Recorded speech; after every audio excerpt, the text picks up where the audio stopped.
ভালো সময় আসুক আসুক আসুক আসুক। আস্তে আস্তে এমন সময় আসছে, ছেলে এবার মুমূর্ষ।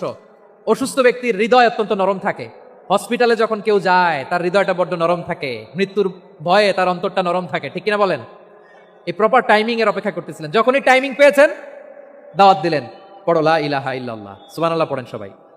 তাহলে ইসলাম অমুসলিম প্রতিবেশীর সাথে ভালো আচরণ করতে বলে। ইসলাম অমুসলিম মাতা পিতার সাথেও ভালো আচরণ করতে বলে।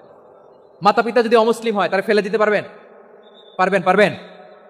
আমার লালমনির হাটের ভাইরা, অনেক হিন্দু ছেলে আমাদের হাতে শাহাদা পড়ে মুসলিম হয়, কিন্তু ওর মা মুসলমান হয় নাই, বাবাও হয় নাই, এরকম আছে না নাই?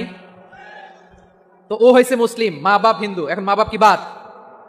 হ্যাঁ, মা বাপ বাদ দেয়া যাবে? যেই মা আপনারে 9 মাস 8 মাস পেটে ধারণ করলো, আপনার মায়ের নার ছেঁড়া ধন, আপনি ওই মারে বাদ দিতে পারবেন? যে মায়ের বুকের তাজা দুধ খেয়ে আপনি আজকে বাড়ন্ত তাজা তরতাজা, ওই মারে বাদ দেয়া যাবে?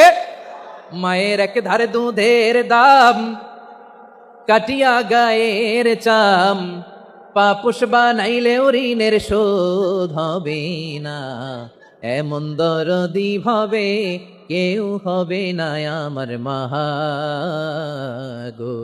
মায়ের এক ধারে দুধের দাম, কাটিয়া গায়ের চাম, পাপুষ বানাইলে ঋণের শোধ হবে না, এমন দরদি ভাবে কেউ হবে না আমার মাহা গো। ঠিক কিনা? মাকে তো বাদ দেওয়া যায় না। ওয়াকাদা রাব্বুকা আল্লা তা'বুদু ইল্লা ইয়্যাহ ওয়া বিল ওয়ালিদাইনি ইহসানা। আল্লাহ বলে অবধারিত দুইটা ভার্ডিক তোমাদের জন্য, এক আল্লাহর ইবাদত করবা আর মা বাবার প্রতি ইহসান করবা। আদেশটা কার? মা বাবার প্রতি ইহসান করতে হবে।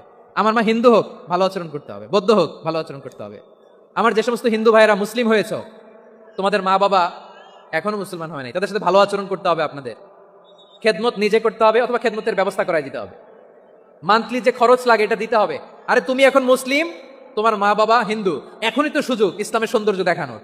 এখন মা বাবা যদি দেখে আরে এটা হিন্দু থাকতে তো বদমাইশ ছিল, বেয়াদব ছিল, কি এমন ধর্ম সে গ্রহণ করলো যেটা গ্রহণের সাথে সাথে সে পাল্টে গেল? কি এমন ধর্ম সে গ্রহণ করেছে যেটা তার জীবনকে আলোকিত করে দিয়েছে? নসিব ভালো হইলে তারাও কালিমা পড়ে মুসলমান হয়ে যাবে। বিষ্ণু ইসা ইসলামের স্ত্রীর নাম ছিল আয়েশা রাদিয়াল্লাহু তাআলা আনহা, আবু বকর রাদিয়াল্লাহু তাআলা আনহুর মেয়ে। আবু বকর রাদিয়াল্লাহু তাআলা আনহুর আরেক মেয়ের নাম হচ্ছে আসমা। কি নাম? দুজনই আবু বকর রাদিয়াল্লাহু তাআলা আনহুর মেয়ে, আসমা আর আয়েশা। নাম দুইটা কেমন লাগে? আসমা নামটা কেমন লাগে? আয়েশা নামটা কেমন লাগে? সবার ভালো লাগে নাই? নাম দুটো আপনাদের ভালো লাগে? লালমনির হাটে অনাগত যদি কন্যা সন্তান হয়, যদি মনে চায় আসমা রেখে দিতে পারবেন, যদি মনে চায় আয়েশা রেখে দিয়েন। দেশে বিদেশে এয়ারপোর্টে রাস্তাঘাটে শুধু বলে হুজুর একটা নাম দেন, আমার ছেলের একটা নাম দেন, মেয়ের একটা নাম দেন। তো আমার মনে আছে যশোরের আদ্দিনের মাহফিলে আমি একটা দুটা নাম দিয়েছিলাম। আজকে লালমনির হাটের এই প্রোগ্রামে কন্যা সন্তান যদি হয় দুটা নাম দিলাম, আসমা কিংবা আয়েশা। ইনশাআল্লাহ পড়েন। দুজন বোন, এক মায়ের না, বাবা এক মা দুইজন। আয়েশা রাদিয়াল্লাহু তাআলা আনহার মায়ের নাম উম্মে রুমান, আর আসমা রাদিয়াল্লাহু তাআলা আনহার মায়ের নাম কুতাইলা বিনতে আব্দুল উজ্জা। আবু বকর রাদিয়াল্লাহু তাআলা আনহু 4টা বিয়ে করেছিলেন। তো একই ঘটনা ঘটেছে এই ফ্যামিলিতে। আসমা ইসলাম ধর্ম গ্রহণ করে মুসলিমা, কিন্তু তার মা কুতাইলা মুশরিকা। আই রিপিট, বোঝার জন্য আমি আবারও বলি, আসমা রাদিয়াল্লাহু তাআলা আনহা মুসলিমা, আর আসমার মা কুতাইলা, আওয়াজ করে বুঝে থাকলে বলেন, আসমার মা মুশরিকা। তার মানে মেয়ে মুসলিম, মা অমুসলিম। বেজাল আছে না নাই? কিন্তু কুতাইলা আর ধৈর্য ধারণ করতে পারে না। নার ছেঁড়া ধন, কলিজার টুকরা ধন, কলিজার টুকরা সন্তান আসমারে দেখতে বড্ড মন চায়। সাইয়েদনা আসমা রাদিয়াল্লাহু তাআলা আনহা মক্কা থেকে হিজরত করে মদিনায় চলে গেলেন। হুদাইবিয়ার পর যখন মক্কা মদিনার ট্রাফিক স্বাভাবিক হলো, মক্কার লোক মদিনায় যায়, মদিনার লোক মক্কায় আসে। কুতাইলা কলিজার টুকরা সন্তান আসমারে দেখার জন্য কিছু উপহার নিয়ে বিশাল মরু পথ পাড়ি দিয়ে মক্কা থেকে মদিনায় যায়। সুবহানাল্লাহ বলেন। এখন মা আসছে মেয়ের সাথে দেখা করতে, মেয়ে তো আর দেখা দেয় না। মেয়ে ভাবছে আমার মা তো মুশরিকা, অপবিত্রা, তার সাথে কি দেখা দেয়া যাবে? বিশ্বনবীর দরবারে চলে গেলেন। সুবহানাল্লাহ বলেন। কি সৌভাগ্যবান ছিল তারা, মাসলা জানার দরকার হলেই নবীর দরবারে চলে যেত। ঘরে বউয়ের সাথে ঝগড়া হলে নবীর দরবারে চলে যেত। অনেক সাহাবী বলে আমার পেটে ক্ষুধা লাগলো আমি নবীর কাছে চলে যেতাম, কারণ নবীর চেহারার দিকে তাকালেই আমার পেটের ক্ষুধা মিটে যেত। সাইয়েদনা উসমান রাদিয়াল্লাহু তাআলা আনহু বিশ্ব নবীর কাছে চলে গেলেন, যে বললেন ইয়া রাসূলুল্লাহ হে ইয়া হাবিবাল্লাহ ইন্না উম্মি কাদিমাতুন ইলাইয়া ওয়া হিয়া রাগিবা। আমার মা মক্কা থেকে অনেক দূর মরুর পথ পাড়ি দিয়ে উপহার সামগ্রী নিয়ে মদিনায় আমার সাথে দেখা করতে এসেছে গো নবী। আমার জানতে বড্ড ইচ্ছে হয় আমি আমার মুশরিকা মায়ের সাথে একটু দেখা করতে পারবো কিনা। আফা আসিলুহা, আগে যেমনি আমি আমার মায়ের সাথে ভালো আচরণ করতাম, যেমনি আমি আমার মায়ের সাথে সদাচরণ করতাম গো নবী, এখন আমি মুসলিমা মা মুশরিকা, এখনো কি আগের মতো সদাচরণ করতে পারবো নাকি? বিশ্বনবী বললেন নাম সিলিহা, হ্যাঁ রে আসমা, অবশ্যই অবশ্যই, আগে ঠিক যেমন তুমি তোমার মায়ের সাথে ভালো আচরণ করতে এখনো তেমনি আগের মতো ভালো আচরণ করবা। আওয়াজ করে পড়েন সুবহানাল্লাহ। কি ইসলাম আমরা পেয়েছি! কত ব্রড মাইন্ডেড আমাদের ইসলাম, কত ওপেন মাইন্ডেড ইসলাম, কত ওপেন আপ করতে পারে, চিন্তা করতে পারেন? বিষ্ণু বললেন হ্যাঁ অবশ্যই, নাম সুলিহা, আগে যেমনি ভালো আচরণ করছো আসমা এখন ওইরকমই করো, পারলে আরো বাড়াই করো। সুবহানাল্লাহ বলেন। তাহলে আমার যে হিন্দু ভাইয়েরা হিন্দু বোনেরা ইমানের বদৌলতে দৌলতে আপনি ধন্য হয়েছেন, আপনার আম্মা আব্বা এখনো মুসলমান হয় নাই, তাদের জন্য দোয়া করেন, তাদের জন্য দোয়া করেন, আল্লাহ যেন তাদেরকেও ইমানের দৌলত দান করে। আমরা সবাই পড়ি আমিন, আরো জোরে পড়েন আমিন। এখন বলেন ইসলাম কি ন্যারো মাইন্ডেড রিলিজিয়ান না ব্রড মাইন্ডেড? লালমনিরহাটের যুবক ভাইরা আওয়াজ করো, ইসলাম কি ন্যারো মাইন্ডেড না ব্রড মাইন্ডেড? কতটা ব্রড মাইন্ডেড দেখেন। বিশ্বনবী সাল্লাল্লাহু আলাইহি সাল্লাম অমুসলিমরা যদি নবীকে উপহার দিত ওই উপহারও বিশ্বনবী গ্রহণ করতেন। সুবহানাল্লাহ পড়েন।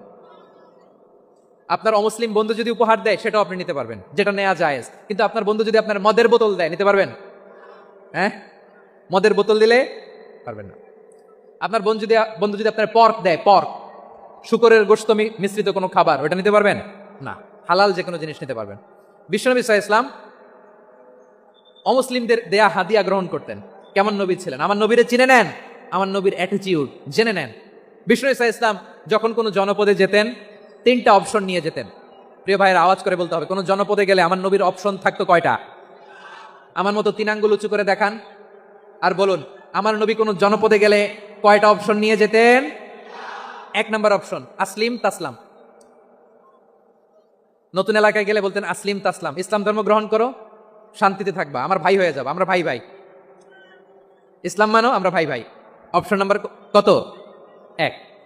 যদি বলে না ইসলাম মানবো না, ওকে অপশন নাম্বার 2, মুসলিম হওয়ার দরকার নাই, লা ইকরাহা ফিদ্দিন, ইসলামে কোনো বাড়াবাড়ি নাই।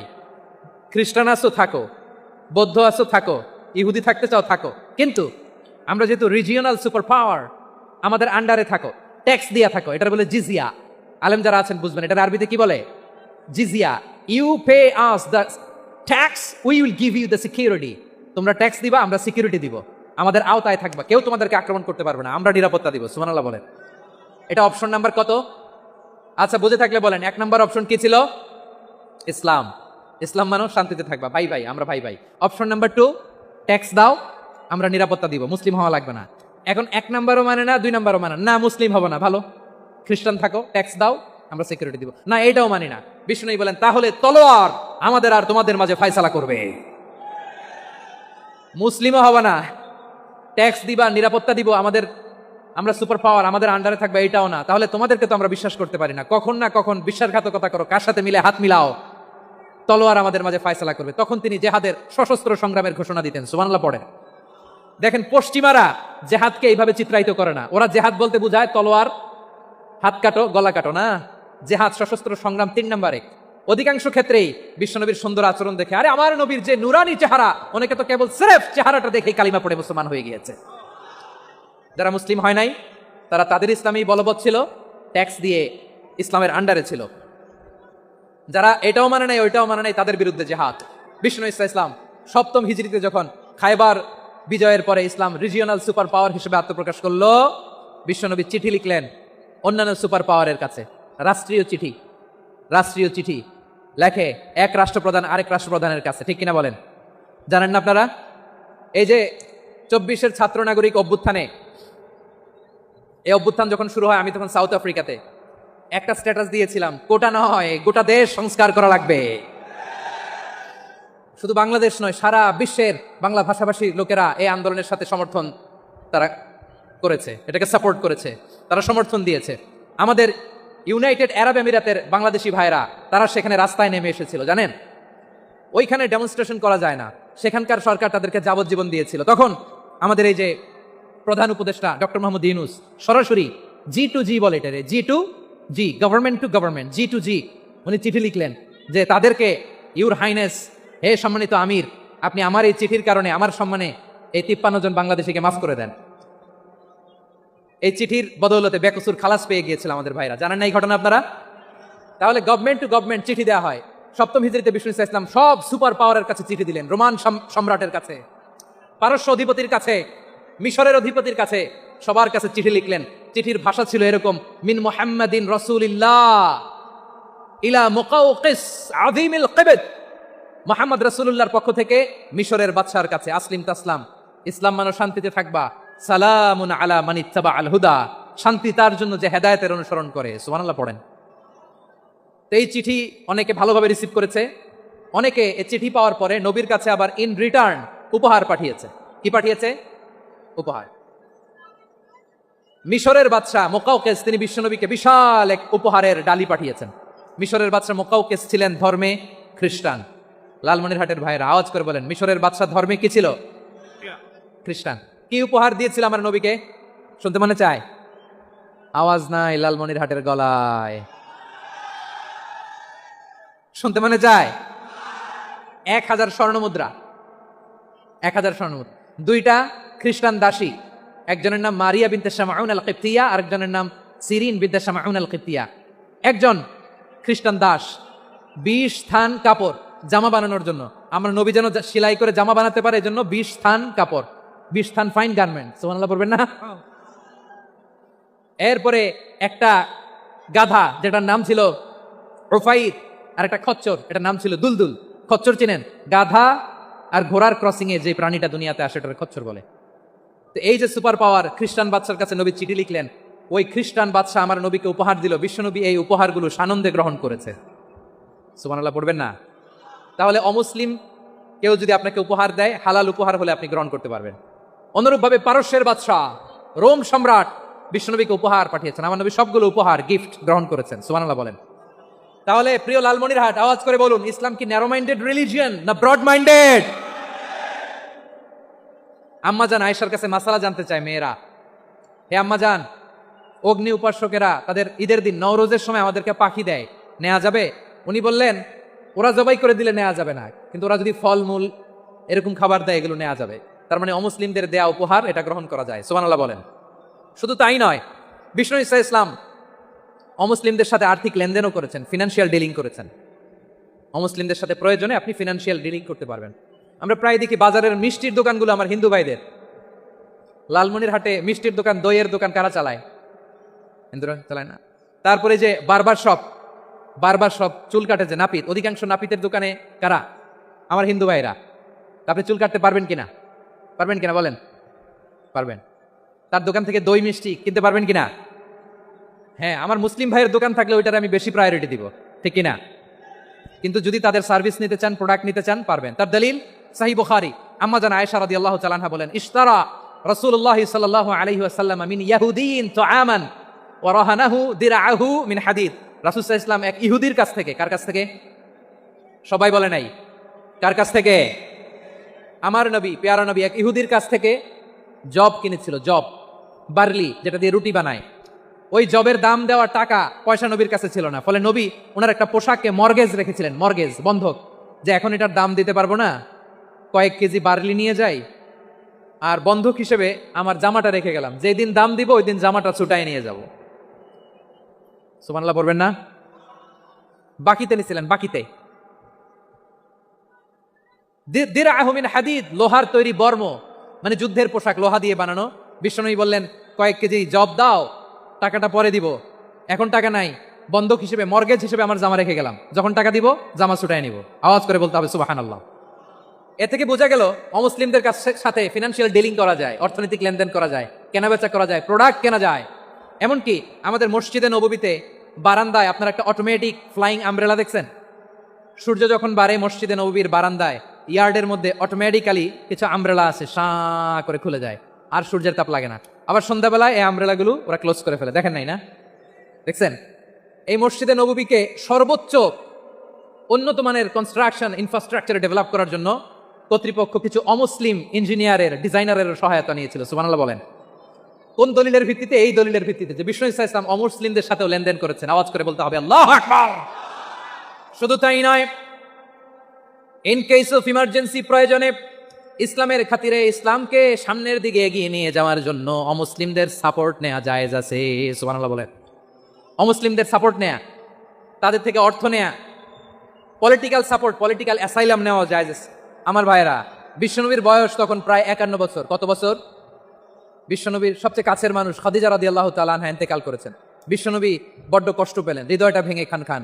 যিনি ঘরের ভেতরে বিশ্বনবীকে সান্ত্বনা দিতেন, ভালোবাসা দিতেন, বাইরে গেলে কুরাইশরা বকাঝকা করে, অত্যাচার করে, কিন্তু আম্মা জান খাদিজা রাদিয়াল্লাহু তাআলা আনহা ঘরটারে এমন শান্তির নীড় বানায় রেখেছেন, এই ঘরের ভিতরে ঢুকলে বিশ্বনবীর কলিজাটা ঠান্ডা হয়ে যেত।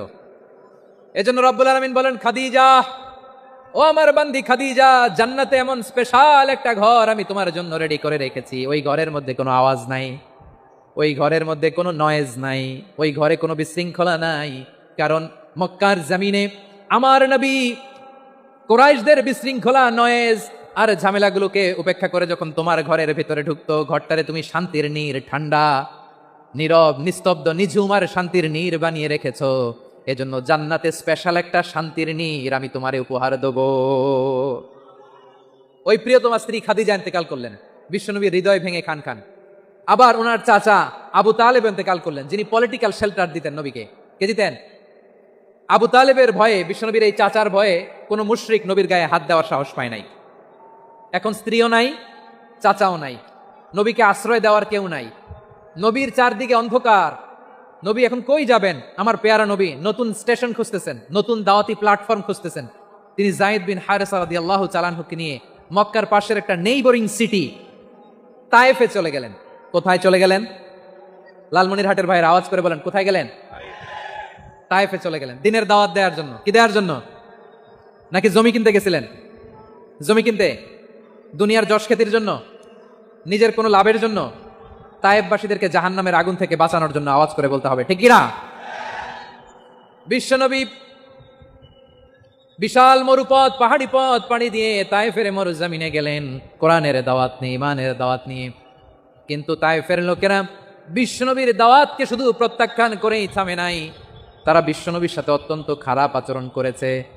বিশ্বনবীকে শারীরিকভাবে হেনস্থা করেছে, আমার নবীকে শারীরিকভাবে অত্যাচার করেছে, আমার পেয়ারা নবীর গায়ে পাথর মেরেছে, বিশ্বনবীর গা বেয়ে ঝরঝর করে রক্ত ঝরেছে, নবী জামিনের মধ্যে লুটিয়ে পড়েছেন, আবার মেরেছে, আবার নবী হাঁটতে শুরু করলেন, পেছন থেকে আবার মেরেছে, আবার নবী রক্তাক্ত হয়ে জামিনের মধ্যে লুটিয়ে পড়লেন, আবার মেরেছে। বিশ্বনবীর মতো এত সুশ্রী মানব, বিশ্বনবীর মতো এত শুভ্র মানব, বিশ্বনবীর মতো এমন চমৎকার দেহাবয়ব দিয়ে রব্বুল আলামিন কাউকে বানান নাই। এরকম চমৎকার মানুষটাকে তারা তায়েফের ওই জমিনে রক্তাক্ত করেছে। বিশ্বনবী দুনিয়ার কোনো স্বার্থের জন্য সেখানে যান নাই, নিজের কোনো লাভের জন্য, প্রাপ্তির জন্য যান নাই, তায়েফবাসীদের জাহান্নামের আগুন থেকে বাঁচাতে গিয়েছেন। ঠিক কিনা বলেন? খেয়ে না খেয়ে দিনী প্রচারের কাজে নিজেকে দিয়েছ বিলিয়ে, তায়েফের কাফিরেরা চিনল না সে আলো, দুষ্ট ছেলেদের পিছু দিল লেলিয়ে, পাথরের আঘাতে ক্ষত বিক্ষত হয়ে সারা শরীর থেকে রক্ত ঝরে। হে রাসূল তোমাকে বলি আমি কেমন করে, হে রাসূল তোমাকে বলি আমি কেমন করে। পারেন না আপনারা? ধরুন আমার সাথে, হাজার ব্যথা বেদনার পরে ফিরে আসনি তুমি আপন ঘরে, দিনের আলো তুমি ছড়িয়ে দিতে চলে গেলে মদিনায় মক্কা ছেড়ে। হে রাসূল তোমাকে ভুলি আমি কেমন করে, হে রাসূল তোমাকে ভুলি আমি কেমন করে।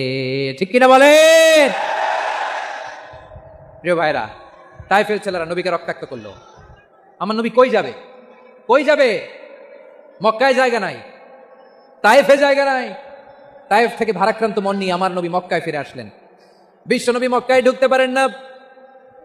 মক্কার মরুভূমির দিকে তাকিয়ে, উপত্যকার দিকে তাকিয়ে বিশ্বনবী ধা ধা করে কাঁদেন, ঝরঝর করে নবীর চেহারা মুবারক থেকে চোখের পানিগুলো বেয়ে বেয়ে পড়ে।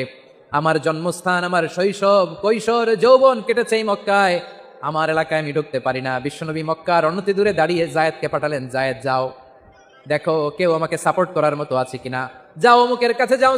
জায়েদ গেলেন, তারাও প্রত্যাখ্যান করে ফিরিয়ে দেয়। বিশ্বনবী বললেন যাও অমুক লোকের কাছে যাও, তিনিও প্রত্যাখ্যান করে ফিরিয়ে দিলেন। কেউ বিশ্বনবীকে আশ্রয় দিতে রাজি হয় না। নিজ জন্মভূমিতে বিতাড়িত বিশ্বনবী, সর্বশেষ বিশ্বনবী বললেন যাও মুতঈম ইবনে আদির ঘরে যাও।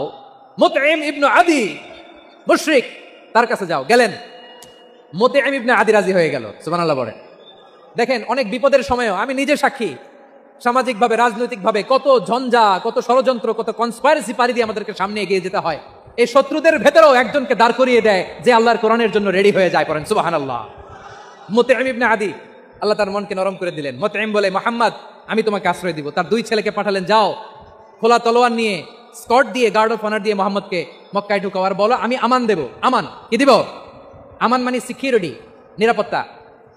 সিকিউরিটি ছাড়া, আমান দেওয়া ছাড়া কেউ থাকতে পারতো না মক্কায়। দুই ছেলে বিষ্ণু ইসা ইসলামকে নিয়ে আসলো। নবী কাবার চারদিকে তাওয়াফ করলেন, নামাজ পড়লেন। আবু জাহেল, উতবা, শাইবা, ওয়ালিদ ইবনে মুগীরা সবাই দেখে, কেউ কিছু করতে পারে না।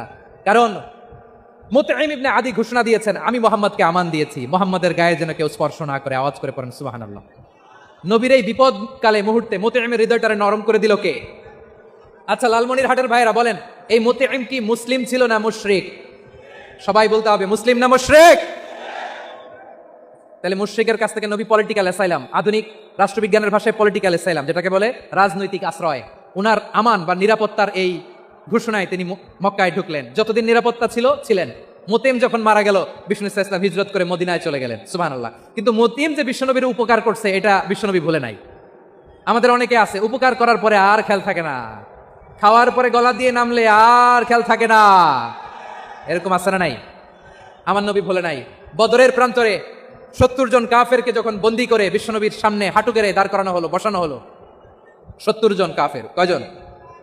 বিশ্বনবী তাদের দিকে তাকিয়ে বললেন, সহিহ বুখারীর বর্ণনা, লাউ কানাল মুতঈম ইবনে আদি হাইয়ান সুম্মা কাল্লামানি হাউলা ইন্নাতনা লা তারাকতুহুম লাহু।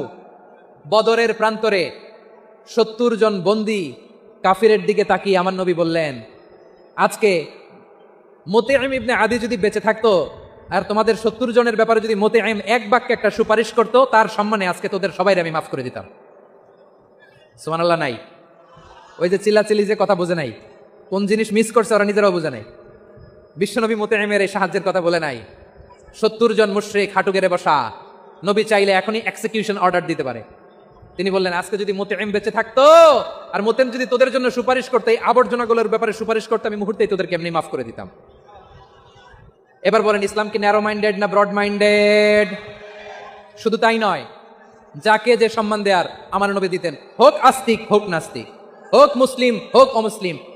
বিষ্ণু ইসা ইসলাম যখন রোমান সম্রাটের কাছে চিঠি লিখেছেন, রোমান সম্রাটের কাছে বিষ্ণুনবী যখন চিঠি লিখলেন মিন মুহাম্মদ রাসূলিল্লাহ ইলা হিরাকলা আযীমির রোম, মুহাম্মদের পক্ষ থেকে হিরাক্লিয়াসের কাছে, যিনি হচ্ছেন আযীমির রোম, এটা নবী নিজ থেকে বানায় লিখছেন অতিরিক্ত সম্মান দিয়ে। কোন রাষ্ট্রপ্রধান যখন আসে তাদেরকে আমরা কি বলি জানেন?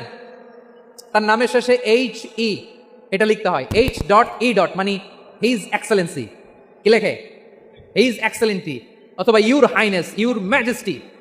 দেখেন বিশ্বনবী সাল্লাল্লাহু আলাইহি ওয়াসাল্লাম সব নবীদেরও নবী, তিনি একজন মুশরিক খ্রিস্টান সম্রাট রোমান সম্রাটের কাছে চিঠি লিখতে যায়, লিখতেছে ইলা হিরাকলা আযীমির রোম, হিরাক্লিয়াসের কাছে আমার চিঠি, যিনি রোমের আযীম, হিজ হাইনেস, মানে রোমের অনেক সম্মানিত এক বাহাদুর। আওয়াজ করে বলেন সুবহানাল্লাহ। তার মানে যাকে যে সম্মান দেয়ার এটা বিশ্বনবী দিতেন। এমনকি যে ইহুদিরা ভালো ছিল, এই ইহুদিদেরও প্রশংসা করেছেন বিশ্বনবী মুহাম্মদুর রাসূলুল্লাহ সাল্লাল্লাহু আলাইহি ওয়াসাল্লাম। এক ইহুদির প্রশংসা করেছেন বিশ্বনবী। ইহুদির কার? আমি তো আমার ভাইয়ের প্রশংসা করি না, আমি তো এক আলেম আরেক আলেমরে স্পেস দেই না, আমি তো এক দায়ী আরেক দায়ীর সাথে বসতে চাই না। আমার নবী ইহুদির প্রশংসা করে। কার প্রশংসা? ওই ইহুদির নাম ছিল মুখাইরিক। সিরাত গ্রন্থ ঘাটলে পাবেন। তিনি বলেছেন মুখাইরিক খাইরু ইয়াহুদ, মুখাইরিক is the best of the Jews. জুইশদের মধ্যে সে সবচেয়ে ভালো। কেন প্রশংসা করলেন তার? এর কারণ মদিনা চার্টারে কথা ছিল সব ধর্মের মুসলিম মুশরিক ইহুদিরা মিলে মদিনাকে রক্ষা করবে। কিন্তু তৃতীয় হিজরিতে যখন উহুদের যুদ্ধ শুরু হলো, সবার কথা ছিল যেই আক্রমণ করে আমরা মদিনাকে বাঁচাবো। কোন শহরকে বাঁচাবো? মদিনাকে। কিন্তু কুরাইশরা যখন অ্যাটাক করলো, ইহুদিরা আর আসে না, ইহুদিরা আর বেরোয় না। বিষ্ণু বললেন, ওহে ইহুদিরা, তোমরা না চুক্তি করলে আমার সাথে যে মদিনা বাঁচাতে সবাই ঝাঁপিয়ে পড়বো, আসো। একটা ইহুদিও বেরোয় না, কেউ আসে নাই সেদিন, একজন ছাড়া, তার নাম মুখাইরেক। তার নাম কি? মুখাইরেক বাহাদুরের মতো ঘোড়সাওয়ার হয়ে বেরিয়ে গেলেন এবং বললেন, গোটা ইহুদি সাম্রাজ্যের একজনও যদি না আসে, আমি মুখাইরেককে কেউ ঘরে আটকে রাখতে পারবে না। বেরিয়ে আসলেন, এসে বললেন, আমি মুহাম্মদের পক্ষে যুদ্ধ করব। আমি মারা গেলে আমার সম্পদ আমার উত্তরাধিকারীরা পাবে না, আমার সম্পদ তোমরা মুহাম্মদকে দিয়ে দিবা। সুবহানাল্লাহ বলেন। উহুদের ময়দানে 70 জন মুসলমান শহীদ হলো। এই ইহুদি সেও মুসলমানের পক্ষে যুদ্ধ করে নিহত হলো। সুবহানাল্লাহ বলেন। মুসলিমদের লাশ যখন নিয়ে আসা হলো, এই মুখাইরিকের লাশও নিয়ে আসা হলো। মুসলিমদের লাশের পাশে মুখাইরিকের লাশ দেখে বিশ্বনবী মুখাইরিকের প্রতি অনেক খুশি হলেন।